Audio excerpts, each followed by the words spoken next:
आप गर्मी के बारे में बहुत बात करते होंगे कि गर्मी लग रही है, लेकिन इस गर्मी का असर अब हमारे देश में लोगों के काम करने की क्षमता और देश की अर्थव्यवस्था पर भी पड़ रहा है। सोचिए, जो व्यक्ति रोज धूप में काम करता है, अगर गर्मी इतनी बढ़ जाए कि उसके लिए लगातार काम करना ही मुश्किल हो जाए, तो इसका असर सिर्फ उसकी सेहत पर नहीं पड़ेगा, बल्कि उसके काम पर पड़ेगा। उसकी काम करने की क्षमता कम हो जाएगी, उससे उसकी अपनी कमाई घट जाएगी। 1950 के दशक से लेकर 2020 के दशक के बीच पूरी दुनिया में खतरनाक गर्मी और नमी यानी ह्यूमिडिटी, जिसे हम ह्यूमिड हीट कहते हैं, इसमें बहुत वृद्धि हुई है। लेकिन सबसे ज्यादा वृद्धि हुई है भारत में। Indian institute of tropical meteorology और गुवाहाटी विश्वविद्यालय की एक रिपोर्ट में यह बताया गया है। सबसे पहले आप समझिए कि ह्यूमिड हीट क्या होता है। जब हवा में ह्यूमिडिटी ज्यादा होती है, नमी ज्यादा आ जाती है, तो शरीर खुद को ठंडा नहीं रख पाता। इसलिए 40 या 42 डिग्री तापमान में भी गर्मी बहुत ज्यादा लगती है। ऐसा लगता है जैसे तापमान 50 डिग्री सेल्सियस का है, जिसे आम बोलचाल की भाषा में खतरनाक उमस भरी गर्मी कहते हैं हम लोग।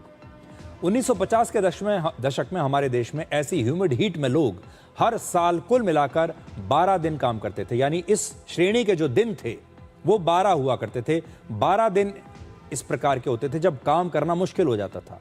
लेकिन 2020 के दशक में इन दिनों की संख्या बढ़कर 65 हो गई है, यानी 2 महीने से भी ज्यादा। आज हमारे देश में 2 महीने लोग बहुत ज्यादा गर्मी और उमस में काम करने पर मजबूर हैं। यह सिर्फ मौसम की खबर नहीं है, यह सीधे तौर पर लेबर, प्रोडक्टिविटी और इकोनॉमी की खबर है। ऐसी खबर का असर कंस्ट्रक्शन, सड़क और जो इंफ्रास्ट्रक्चर प्रोजेक्ट्स हैं, खेती-बाड़ी जैसे क्षेत्र में काम करने वाले लोगों पर होता है, जो घर से और दफ्तरों से बाहर खुले में काम करते हैं। भारत में कुल वर्कफोर्स के 75% लोग, जिनकी संख्या लगभग 38 करोड़ है, गर्मी में काम करते हैं, जबकि 49% लोग सीधे धूप में काम करते हैं। International institute for environment and development के मुताबिक हमारे देश में गर्मी की वजह से जीडीपी का लगभग 2% नुकसान होता है, और ये अगर पैसों में कन्वर्ट करें रुपयों में, तो 7 लाख करोड़ रुपए के बराबर है। भारत में जिस तरह से मौसम बदल रहा है, उससे न सिर्फ गर्मी बढ़ रही है, बल्कि अब गर्मी में काम करना भी और ज्यादा मुश्किल और खतरनाक होता जा रहा है। इसलिए सरकार को और जो लोग हैं, जो पॉलिसीज बनाते हैं, बड़ी बड़ी प्राइवेट कंपनियां हैं, उन्हें अब ये देखना होगा कि गर्मी सिर्फ यहीं तक सीमित नहीं है कि लोगों को गर्मी लग रही है, वो परेशान हो रहे हैं। इस गर्मी का अब सीधे काम पर असर पड़ रहा है।